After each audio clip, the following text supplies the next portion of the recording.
नमस्कार शेतकरी बंधूंनो, स्वागत आहे आपलं कृषी संपत्तीमध्ये. आणि मित्रांनो, बऱ्याच दिवसानंतर कर्जमाफी संदर्भात एक छोटीशी महत्त्वाची अपडेट जी आहे तर ती आलेली आहे आणि तीच आपण आजच्या व्हिडिओच्या माध्यमातून पाहणार आहोत. परंतु मित्रांनो, त्या अगोदर जर चॅनलवर नवीन असाल तर ताबडतोब आत्ताच्या आत्ता चॅनलला सबस्क्राईब करून सोबतचं बेल आयकॉन दाबायला मात्र अजिबात विसरू नका. तर एक अत्यंत महत्त्वाची अपडेट आहे, कारण की आपल्या राज्यामध्ये शेतकरी कर्जमाफीचा मुद्दा हा एक अतिशय महत्त्वाचा मुद्दा बनलेला आहे. कारण की याच मुद्द्याच्या जोरावर गेल्या वर्षी झालेल्या ज्या काही विधानसभा निवडणुका आहेत, या विधानसभा निवडणुकीमध्ये कर्जमाफीच्या जोरावर आपल्या महायुती सरकारला चांगलं यश जे आहे तर ते मिळालं आहे. आणि यासोबतच ज्या आपल्या मागच्या विधानसभा निवडणुका झाल्या आहेत, यामध्ये आपल्या शेतकऱ्यांची कर्जमाफी आणि दुसरं म्हणजे की लाडकी बहीण, तर हे दोनच महत्त्वाचे मुद्दे जे आहेत तर ते ठरलेले आहेत. आणि निवडणुकीच्या कालावधीत महायुती सरकारने राज्यातील शेतकऱ्यांना सत्ता जी आहे तर ते सत्ता स्थापित केल्याबरोबर कर्जमाफीची फेड दिली जाईल असा दावा केला होता. पण प्रत्यक्षात मात्र सत्ता स्थापन होऊन जवळपास 1 ते 1.5 वर्ष उलटलं आहे, तरी सुद्धा आपल्या शेतकऱ्यांना कर्जमाफी जी आहे तर ती मिळाली नाही. आणि यामुळे शेतकऱ्यांमध्ये शासन आणि शासनाच्या धोरणाच्या विरोधामध्ये प्रचंड नाराजी सध्या पाहायला मिळत आहे. आणि शेतकरी कर्जमाफीच्या मागणीसाठी शेतकरी नेत्यांनी अलीकडेच राज्यव्यापी आंदोलन सुद्धा उभारलं होतं. आणि या आंदोलनाला अनेक शेतकरी संघटनांनी, शेतकरी नेत्यांनी, तसेच शेतकऱ्यांनी जोरदार पाठिंबा दिला होता.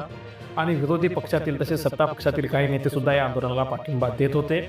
आणि दरम्यान या आंदोलनाची वाढणारी तीव्रता पाहता मुख्यमंत्री फडणवीस यांनी आंदोलनकर्त्यांसोबत जी आहे तर ती चर्चा केली आहे. आणि मित्रांनो, त्यांना कर्जमाफीबाबत योग्य वेळी सकारात्मक निर्णय घेऊ असं आश्वासन दिलं आहे. आणि ती मुख्यमंत्री देवेंद्र फडणवीस यांनी जून 2026 पर्यंतची कर्जमाफी करण्यात येईल असं आश्वासन सुद्धा दिलेलं आहे. आणि त्या दरम्यान आता सुद्धा शेतकरी कर्जमाफीचा प्रश्न जो आहे तर तो चव्हाट्यावर आलेला आहे. आणि शेतकरी कर्जमाफीत आता पुन्हा एकदा चर्चा सुरू झाल्या आहेत. आणि चर्चेचं कारण पुन्हा एकदा मुख्यमंत्री देवेंद्र फडणवीस आहेत. यांनी स्वतः देवेंद्र फडणवीस यांनी काल 2 डिसेंबर रोजी शेतकरी कर्जमाफीबाबत एक महत्त्वाचं विधान केलं आहे. आणि त्यांनी सांगितलं की मुख्यमंत्री फडणवीस यांनी एका मुलाखतीत आपल्या शेतकऱ्यांना 100% कर्जमाफी दिली जाईल अशी ग्वाही त्यांनी दिली आहे. परंतु नेमके कर्जमाफीची अंमलबजावणी नेमकी कधी होणार याबद्दल त्यांनी कुठल्याही तारखेचा उल्लेख केला नसल्याने शेतकऱ्यांमध्ये अजून नाराजी जी आहे तर ती कायम आहे.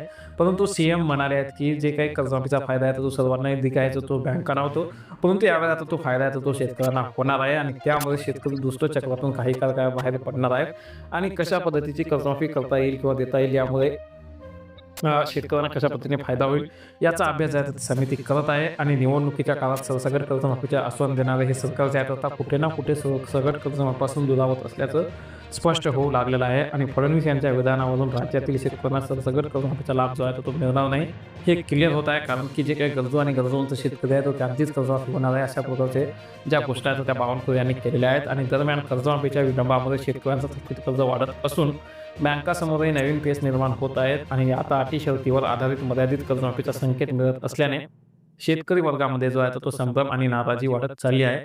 आणि यामुळे महायुती सरकार शेतकऱ्यांकडून कर्जमाफीची घोषणा कधी करणार, यावेळी कशा पद्धतीची अंमलबजावणी होणार आहे, आणि यामध्ये नेमके ज्या कोणकोणत्या अटी शर्ती लावून जी आहे ती कर्जमाफी करण्यात येईल याकडे शेतकरी वर्गात सध्या कल लागलेला आहे. परंतु जी काही कर्जमाफीची घोषणा करण्यात आली होती, जी की सरसकट कर्जमाफी, संपूर्ण कर्जमाफी, ती मात्र आता होणार नसून अटी शर्ती आणि निकषाच्या आधारित कर्जमाफी होणार आहे.